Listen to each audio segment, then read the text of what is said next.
أعوذ بالله من الشيطان الرجيم بسم الله الرحمن الرحيم سبيل الدموع سبيل مريح. Ustaz, bagaimana cara menghadapi istri yang suka marah?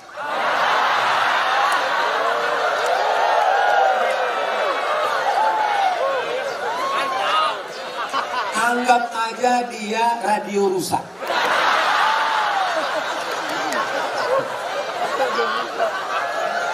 Nikmati aja. Jangan sampai ketika dia tidak ada baru kau menangis.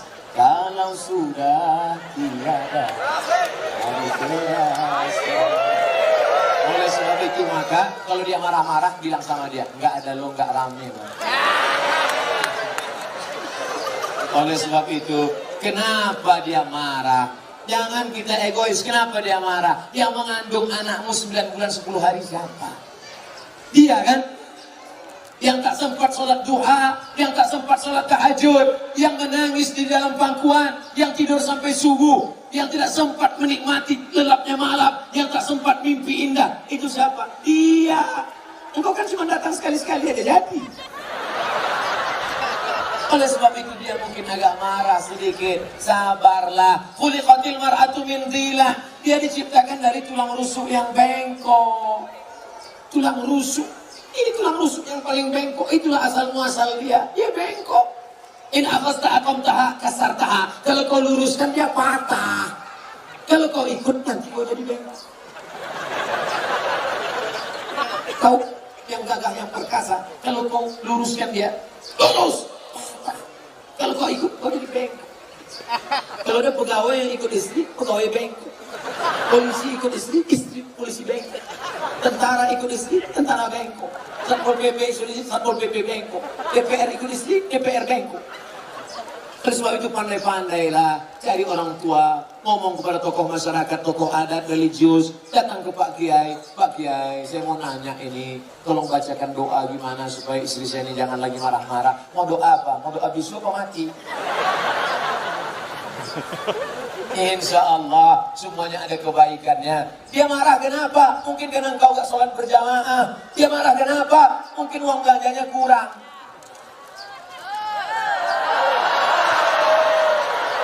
Saya mancing dikit aja. Betul. Itu sesungguhnya adalah luapan kekecewaan yang lama terjadi. Oleh sebab itu kalian pulang nanti duduklah bersama, tulis baliho seperti ini, judulnya apa? Mau dibawa kemana hubungan ini? Oleh sebab itu insya Allah kalian berdua ini sebenarnya siapa yang mempertemukan kalian? Allah. Pulang dari sini katakan, Mama, aku tak pernah mencarimu, kau pun tak pernah mencari aku. Allah mempertemukan kita. Apa jawab dia? So sweet kan? Oleh sebab itu maka kalau dia marah-marah sedikit, tinggal kau nikmati, kau dengarkan aja. Kalau kira-kira kau kecewa, ambil kapas, sumbat telinga. Hidupkan earphone. Udah selesai? Belum? Pasang lagi ya.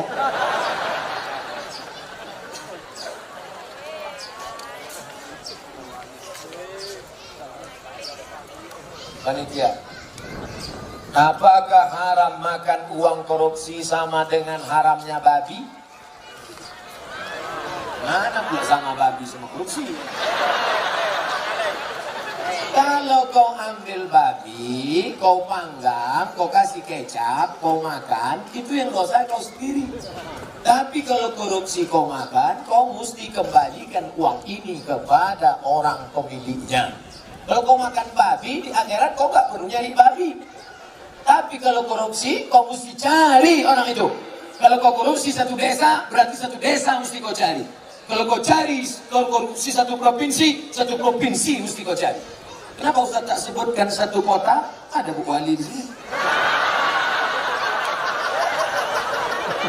Gak mungkin Bu Wali korupsi. Beliau dokter. Kalau mau dia cari duit, gak perlu jadi wali kota. Dia ambilnya aja senter sama senter kecil sama martil kecil, selesai. Oleh sebab itu maka kalian yang sudah pernah korupsi, maka uang korupsi itu dihitung, serahkan ke lembaga yang dinikmati orang banyak, panti jompo, anak yatim, fakir miskin, masjid. Dulu kau korupsi berapa? 100 juta. Hitung, balikkan. Nanti kalau pengurus masjid nanya, kok banyak kali? Ambil aja Pak Ustaz tanya. Jadi nggak perlu kan? Ini aku serahkan 100 juta karena korupsi dulu, tunai. Nggak usah, nanti ditangkap KPK. Jelas? Ada orang nanti mati di hadapan Allah, puasanya banyak, sholatnya banyak, hajinya banyak, tapi ternyata amalnya itu habis. Kenapa? Diambil orang yang pernah dia aniaya, pungli, kutipan liar, korupsi, sogok. Habis amalnya, diambil di akhirat. Oleh sebab itu kita tulus, ikhlas, bersih, sebersih-bersihnya menghadap Allah Subhanahu wa ta'ala. Mudah-mudahan kita dibersihkan Allah dari segala macam. Amin. Hidup ini bukan sebentar, bukan lama, saudaraku. Hidup ini hanya sejenak saja. Seperti orang yang bernaung di bawah pokok kayu sementara hujan. Hujan berhenti, kita pun berlalu. Habis ini kita akan pindah ke alam barzah, alam kubur. Setelah itu kita pun akan masuk dalam surga Allah. Mudah-mudahan kita selamatkan dari neraka jahanam. Amin. Pak Ustaz, bagaimana menyikapi suami yang pindah agama selain Islam? Apakah saya harus minta cerai atau harus pertahankan rumah tangga? Suami yang murtad, maka kau tidak perlu minta cerai. Cerainya automatically. Automatically itu apa Pak Ustaz? Otomatis. Kalau suami yang mencerai namanya tolak kok. Pakai kok, tolak kok. Kalau pakai kap, tolak jatuh. Tolak.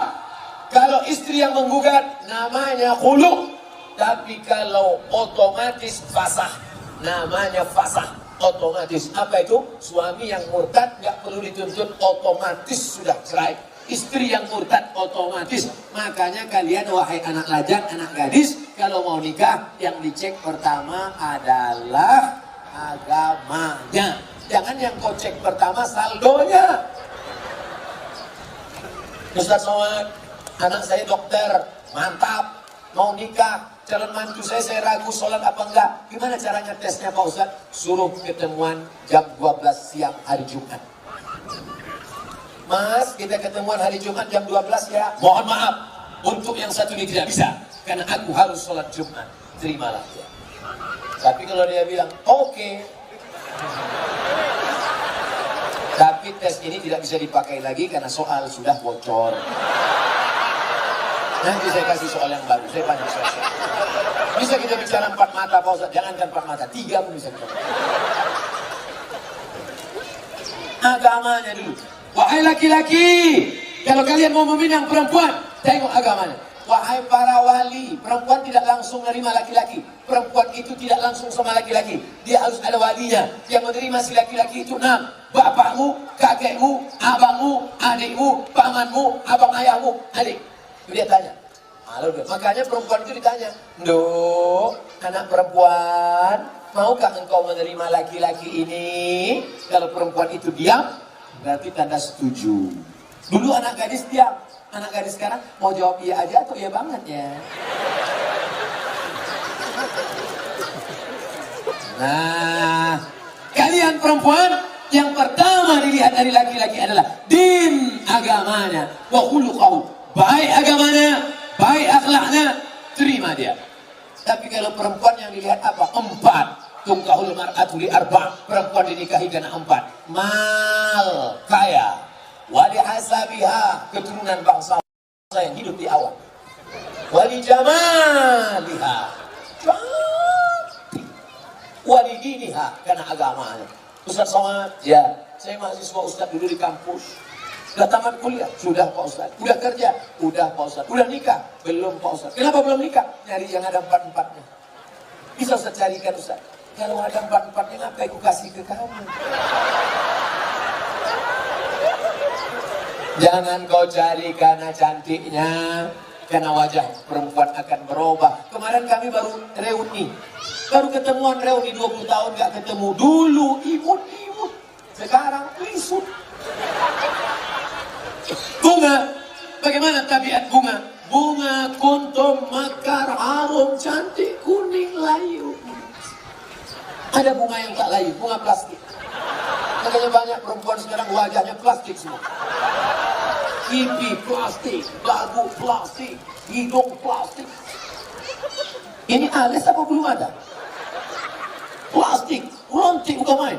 Ada orang bakar sampah layu.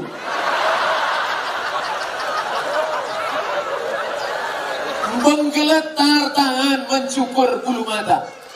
Mau pergi undangan, salah potong, hilang semua.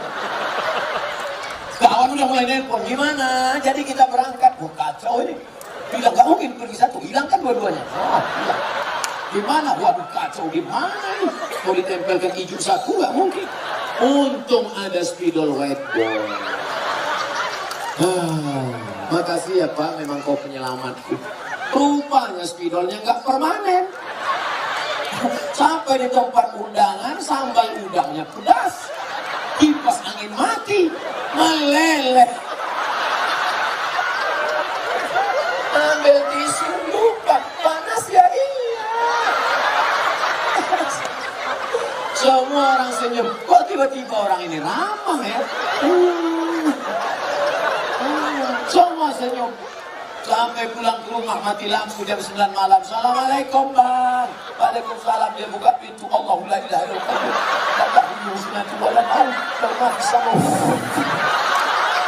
Kenapa hantu ini gak bagi aku istri aku? Inilah bahayanya. Kalian anak muda boleh tertawa sekarang, tapi ini bisa saja terjadi pada istri kalian. Maka pilihlah perempuan-perempuan bontang yang solehah, yang religius, yang agamis. Takbir. Yang takbir yang belum nikah.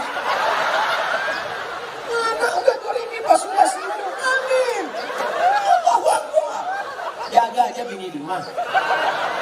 Kalian sudah punya rumah. Yang saya bicarakan ini anak-anak lajang yang belum punya rumah. Dia bicara tentang rumahnya yang baru. Kalian rumah yang udah lama itu aja dempul-dempul dikit. Cek. Bagaimana kiat mendidik anak agar mudah untuk diarahkan kepada kebaikan, termasuk menyelamatkan ortunya nanti di akhirat. Mendidik anak itu sejak kapan? Mendidik anak itu sejak mencarikan calon ibunya. Karena bibit yang baik ditanam di tanah yang subur, akan tumbuhlah bunga-bunga yang cantik dan indah harum semerbak. Tapi kalau bibitnya kau tanam di tanah yang tandus, akan tumbuh pohon kaktus, dilihat tidak indah, dicium tidak harum, durinya menusuk hidung bekak. Oleh sebab itu maka carilah perempuan yang solehah. Perempuan yang solehah. Bagi yang belum nikah, yang sudah ada kau jaga-jaga aja. Kalau istrimu solehah, dia hamil, dia sambil masak baca ayat Quran. Bismillahirrahmanirrahim. Ar-Rahman. Garam. Allamal Quran. Jadi anak soleh ya nak. Coba kalau istrimu tak solehah, dia masak.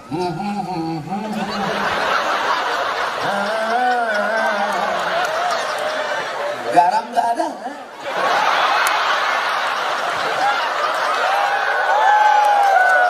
Kuku panjang.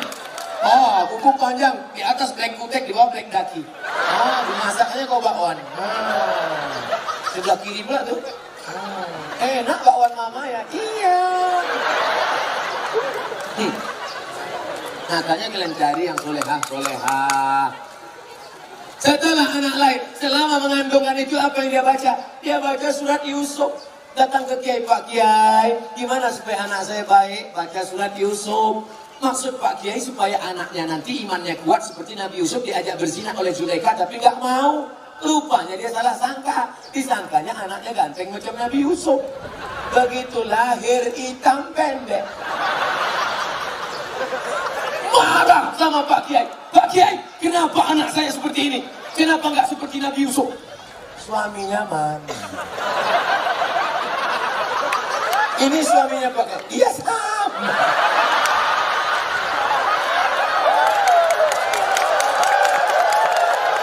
Maksud saya nyuruh kamu baca surat Yusuf, bukan anaknya ganteng macam Nabi Yusuf, tapi imannya kuat. Mohon maaf Pak Kiai, saya salah sangka. Ya nggak apa-apa lah, udah terjadi apa boleh buat. Dia nggak akan marah, dia nggak akan komplain ke kamu. Aku nyesal nikah sama kamu, Mas. Hitam, pendek, jelek, busuk, bau. Jangan-jangan aku kena pelet dulu. Dia tetap nerima. Apa kata dia? Mas, aku nggak marah karena Islam mengajarkan rukun iman 6. Iman ke-6 adalah menerima takdir baik dan takdir buruk. Engkau lah takdir buruk, hubungan. Jadi itu nerima. Dia tidak akan marah mencaci maki engkau. Karena dia berkata, walaupun bagaimanapun juga, engkau adalah pilihan terbaik menurut Tuhan untuk aku. Walaupun kemana-mana orang selalu bertanya, itu supirmu ya? Lalu kemudian, setelah anakmu lahir, dia akan menyusukannya. Disusukannya anakmu berapa lama? 2 tahun. Sekarang banyak perempuan tidak mau menyusukan anak 2 tahun. Disusukan anak ke kaleng. Makanya anak pulang sekolah bukan meluk ibunya, meluk kaleng. Tanya Bu Dokter, tanya Pak Dokter Andi Sofyan, apa kata dokter? Coba tengok dinas kesehatan, susukan anak Anda 6 bulan berturut-turut, ASI eksklusif. Insya Allah otaknya akan cerdas, tubuhnya akan sehat, tidak terkontaminasi penyakit. Dulu kita mandi di sungai 6 jam, mandi sampai biru bibir, gak ada batuk, gak ada demam. Air susu ibu membuat kita kuat, imun kita sehat. Anak sekarang, lihat mendung aja bersin. Ikatan emosional dekat.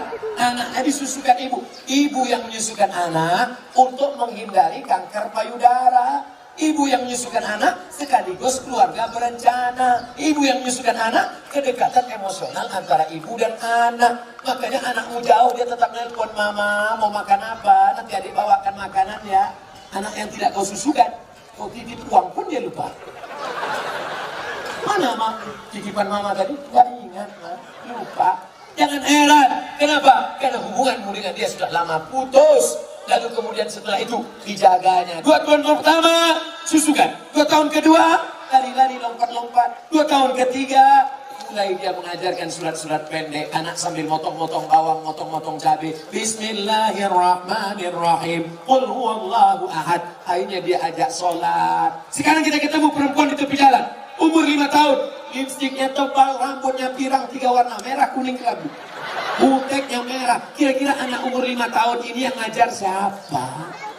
Maknya al-ummat as-sakifula. Ibu adalah pendidik pertama. Sekolah sebelum S1, S2, S3, pendidik kita yang pertama adalah ibu. Tadi waktu saya makan ada anak kecil berjilbab panjang, Ustaz, anak kecil mencium tangan saya, anak kecil ingin duduk dekat saya. Kenapa? Karena anak-anak ini dilahirkan oleh ibu-ibu yang soleha. Di mana ibu-ibu soleha itu berada? Di Bontang. Wahai laki-laki yang ingin mendapatkan istri soleha, datanglah kalian ke Bontang. Yang sudah nikah jangan lagi. Lalu Pak Ustaz selanjutnya, sampai kapan anak ini kau jaga? Perempuan tidak pernah berhenti bertanya, kamu sedang di mana, jalan sama siapa, pulang jam berapa, duitnya kemana-mana. Ketika perempuan berhenti ngomel, berhenti merepet, berhenti bicara, saat itu kiamat sudah terjadi pada anak-anak kita. Jangan sampai diam saja. Bu, saya bawa anaknya ya. Sampai pagi ya Bu, enggak apa-apa. Anaknya hamil Bu, iya enggak apa-apa.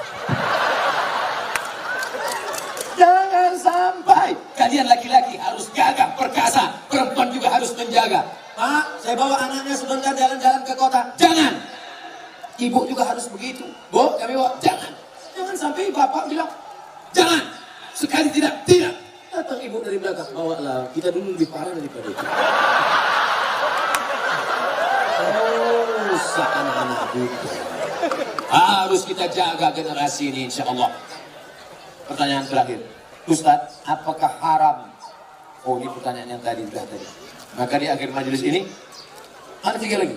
Masya Allah, 15 menit lagi 2 jam saya ceramah. Saya tahu dari mana? Melihat jam dan rasa kesemutan tadi. Apa hukum keluar 3 hari bersama jamaah tabligh? Keluar 3 hari jamaah tabligh, apa hukumnya? India, jamaah tabligh itu dari India. Namanya Maulana Ilyas dan Maulana Zakaria Kandahlawi. Di India nggak bisa tabligh akbar begini.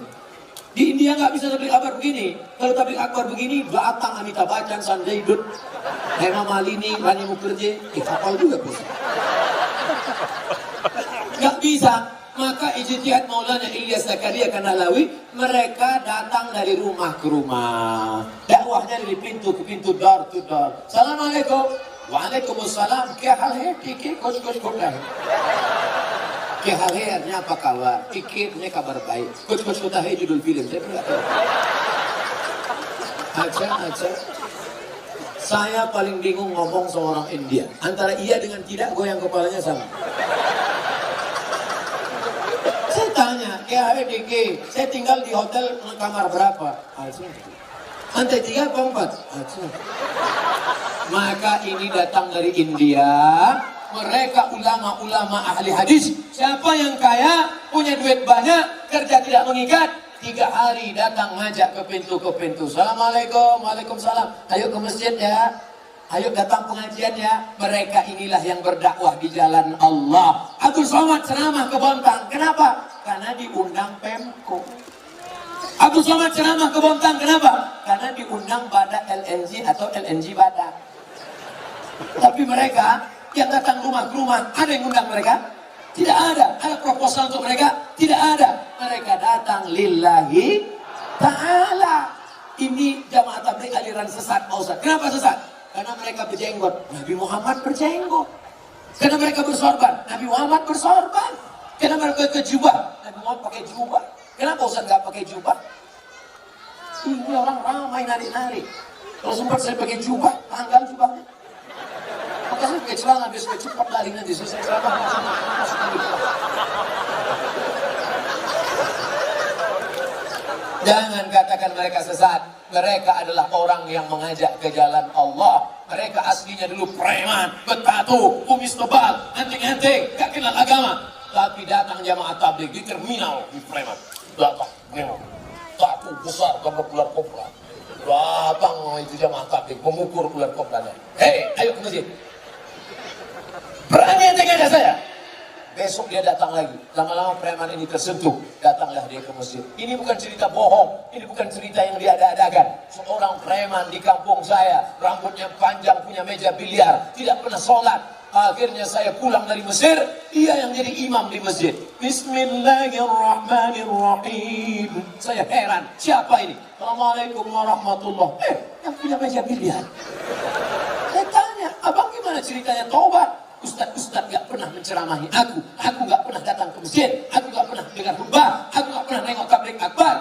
Tapi ada orang yang datang ke meja biliarku mengajakku. Siapa itu? Inilah dia jamaah tabligh. Berapa banyak orang dapat hidayah karena mereka. Kalau engkau belum sanggup seperti mereka, jangan ejek olok-olok mereka.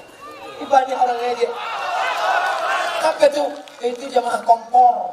Apa itu? Itu jamaah KUPJ. Apa itu KUPJ? Kelompok Ustadz panjang janggut. Oleh sebab itu maka mereka dakwahnya lembut. Assalamualaikum Pak Haji. Waalaikumsalam. Ayo ke masjid ya Pak Haji. Jangan ajak-ajak saya. Kamu belum lahir, saya sudah haji. Apakah mereka jamaah tabligh berhenti? Mereka besok ajak lagi. Assalamualaikum Pak Haji. Waalaikumsalam. Ayo ke masjid ya Pak Haji. Kan sudah aku bilang kemarin. Ini kening sudah sujud 1000 kali di Masjidil Haram. Catatan amal sudah penuh. Aku tinggal masuk surga aja lagi. Tinggal sampai masjid kalian yang jelek itu gak level ya. Hari ketiga mereka datang lagi. Assalamualaikum Pak Haji. Apa? Mau ngajak lagi? Mau ngasih tahu Pak Haji. Nanti kalau Pak Haji mati kami biarkan ya. Akhirnya Pak Haji pun ke masjid juga. Oleh sebab itu maka dakwah mereka lembut. Apa pernah jamaah tabligh marah-marah mengkafirkan? Enggak. Mereka datang ngasih siwak, minyak wangi, ngasih sorban, ngasih parfum. Ayo ke masjid Pak Ustaz. Kalau nggak setuju mereka nggak marah. Apa pernah jamaah tabligh marah sama saya karena saya nggak berjenggot? Enggak. Apa pernah mereka berkata, yang nggak berjenggot masuk neraka? Jangan kelahi gara-gara jenggot. Jamaah tabligh berjenggot dia. Aku melihat ente berjenggot kayak kambing. Yang berjenggot juga marah. Aku kambing, kau nggak berjenggot anjing. Akhirnya berantem anjing sama kambing. Yang senang siapa? Musang pembunuh ayam. Mereka nanya, kenapa mereka kelahi? Gara-gara jenggot. Di masjid lagi, iya, untung kita nggak ke masjid. Rusak persatuan, itu tidak terjadi di Bontang. Kenapa? Karena Bontang tertib agamis, mandiri, aman, nyaman. Kalau terjadi mungkin di dekat-dekat perbatasan luar negeri. Apa yang harus saya lakukan ketika ibu saya selingkuh sudah 3 kali kedapatan? Apakah saya boleh membenci dan memarahinya? Apa yang sebaiknya dilakukan bapak saya, Pak Ustadz? Engkau dulu lahir ke dunia ini lewat rahim ibumu atau lewat tabung gas 9 kilo? Apakah bisa kau katakan, Mama, aku tak pernah? Tidak pernah, kita pernah lalu di perutnya, lalu di rahimnya, dan dia meregang nyawa. Itu tidak bisa kau pungkiri. Oleh sebab itu bahwa dia bersalah, ya, tapi kesalahan dia tidak membenarkan kedurhakaan engkau. Maka caranya bagaimana? Suruh bapakmu menasihatinya. Bapakmu pun kok bisa dibuat selingkuh 3 kali? Kemana bapakmu selama ini? Laki-laki itu kan tahu dia, periksa HP-nya. Tiba-tiba di HP ketawa-ketawa, kiki. Oh, HP siapa? Sama siapa? Sama mantan, Bang. Reuni dia pergi, tanya dia. Ibu-ibu kalau reuni bapaknya ikut. Nanti pergi sendirian, ditanya, mana gambar suamimu ini? Gantengan aku ya? Iya, Bang. Akhirnya semua berawal dari macam. Udah macam abang saya, udah macam adik saya. Berawal dari macam, berakhir dengan macam-macam. Oleh sebab itu ini mesti kita jaga. Nah, dalam kasus begini bagaimana Pak Ustadz? Laki-laki 2. Yang pertama, dia sabar atau dia gugat ke pengadilan. Kalau kau sabar, kau jaga dia. Kalau tidak, kau gugat di pengadilan, maka kasus perselingkuhan paling cepat hakim menjatuhkan talak. Kalau kau sabar, jaga dia dengan baik. Kalau kau tak sabar, kau lepas dia dengan baik. Bunga bukan setangkai kumbang, bukan seekor patah tumbuh hilang berganti, hilang satu tumbuh sendiri. Gimana? Sabar? Saya sabar Pak Ustadz. Jaga dia sampai mati, saya jaga Pak Ustadz. Lupakan yang lain, lupakan. Jaga dia. Tapi jangan mulutmu berkata sabar, hatimu berkata yang lain. Gimana aku bisa menerima dia? Dia sudah diobok-obok 3 orang. Oke, kata terakhir. Saya seorang akhwat. Kelihatan dari tulisannya. Ada yang ingin saya tanyakan. Dia kalau nanya sama saya, tulis aja pertanyaan. Ini dia buat, saya seorang akhwat. Dibuatnya tanda titik 2. Ustadz, seorang akhwat, ada yang ingin saya tanyakan. Ada orang melamar saya, tapi saya sedang menyukai orang lain. Bagaimana ya Pak Ustadz? Ini mancing-mancingnya. Ada laki-laki melamar engkau, tapi hatimu sedang suka dengan orang lain. Maka kau tengok dulu mana di antara 2 laki-laki ini yang bisa menyelamatkan engkau dunia akhirat. Kalau tiba-tiba yang ini datang, ini jantan dia, perkasa dia, dipinangnya kau dengan baik. Ini cuma berani bawa engkau makan mie ayam, bakso, bonceng sana, bonceng sini, pegang tangan, ujung jempol kaki. Maka kau campakkan ini, Fir'aun, ini tak ada gunanya. Ini yang Musa yang baik ini. Laki-laki yang baik bukan yang berani bawa engkau di belakang orang tuamu. Laki-laki yang baik adalah yang bertanggung jawab datang. Laki-laki yang perkasa bukan yang datang dengan mobil besar, motor megah yang mewah. Laki-laki yang perkasa adalah laki-laki yang berani berkata, kupinang kau dengan bismillah. Buanglah mantan pada tempatnya. Mudah-mudahan yang tua, yang muda, remaja-remaji semuanya diselamatkan Allah Subhanahu wa Ta'ala. Jam setengah 11 kurang 10 menit. Artinya saya ceramah 2 jam kurang 10 menit. Mudah-mudahan 2 jam malam ini bernilai amal soleh di hadapan Allah Subhanahu wa Ta'ala. Ala hadhihi niyyah wa kulli niyatin salihah al-Fatihah. A'udzu billahi minasy syaithanir rajim. Bismillahirrahmanirrahim. Alhamdulillahi Rabbil Alamin. Ar-Rahmanir-Rahim. Maliki yaumiddin. Iyaka na'budu wa iyaka nasta'in. Ihdinas siratal mustaqim. Siratal ladzina an'amta 'alaihim ghairil maghdubi 'alaihim waladdallin. Amin. Allahumma anzilir rahmata wassalamata wal barakata ala hadhil jamaah.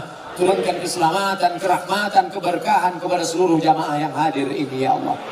Allahumma ja'al hadzal balada baladan aminan mutma'innan yatihi rizquhu min kulli makan. Jadikan Bontang negeri yang aman, damai, terbuka pintu rezeki dari segala penjuru ya Allah. Allahumma arzuqna imaman adila. Berikan kepada kami wakil-wakil rakyat, pemimpin-pemimpin yang adil dan amanah ya Allah. La tusallit alaina bidhunubina man la yakhafuka wa la yarhamuna. Jangan kau angkat wakil kami, pemimpin kami, orang yang tak takut padamu dan tak sayang pada kami ya Allah. Allahumma aslih syababal muslimin. Perbaiki akhlak anak-anak muda kaum muslimin Bontang ya Allah. Allahumma dafa'na al-ghala wal waba wal fasad wal riba wal munkar. Selamatkan Bontang dari malapetaka, bencana, riba, zina, narkoba, perbuatan keji dan munkar ya Allah. Allahumma arinal haqqa haqqa warzuqna ittiba'ah. Tunjukkan yang benar itu benar, berikan kami kekuatan untuk mengikutinya. Wa arinal batila batila warzuqna ijtinaba. Tunjukkan kami yang batil itu batil, salah, berikan kami kekuatan untuk menjauhinya ya Allah. La tada' lana dzamban illa ghafarta. Keluar kami dari majelis ini dalam keadaan bersih dari dosa-dosa. Wala aiban illa satarta. Segala aib cacat kami tutupi di mata manusia dan di hadapan-Mu nanti ya Allah. Wala dainan illa qadaita. Segala hutang piutang kami tolong lepaskan kami dari jeratan riba. Wala maridan illa syafaita. Ada di antara kami yang sakit, angkat penyakitnya, sehatkan selamanya ya Allah. Wala mayitan illa rahimta. Keluarga kami, orang tua kami, pemimpin kami, ulama kami yang sudah mendahului kami, lapangkan kuburnya ya Allah. Wala aziban illa zawajta. Yang lajang, yang gadis ingin menikah, mudahkan jodohnya ya Allah. Wala raghiban illa anjabta. Yang sudah lama menikah belum punya anak, berikan anak yang saleh dan salihah ya Allah. Allahumma ja'alna minat tawwabin. Jadikan kami orang yang bertaubat. Waj'alna minal mutatahhirin. Jadikan kami orang yang mensucikan hati. Waj'alna min ibadikas salihin. Jadikan kami hamba-hambamu yang saleh. Allahumma ja'al abna'ana wa banatina minas salihin was salihat wal hafizin wal hafizat. Jadikan anak-anak kami para penghafal Al-Quran. Minal mujahidina fi sabilik bi amwalihim wa anfusihim.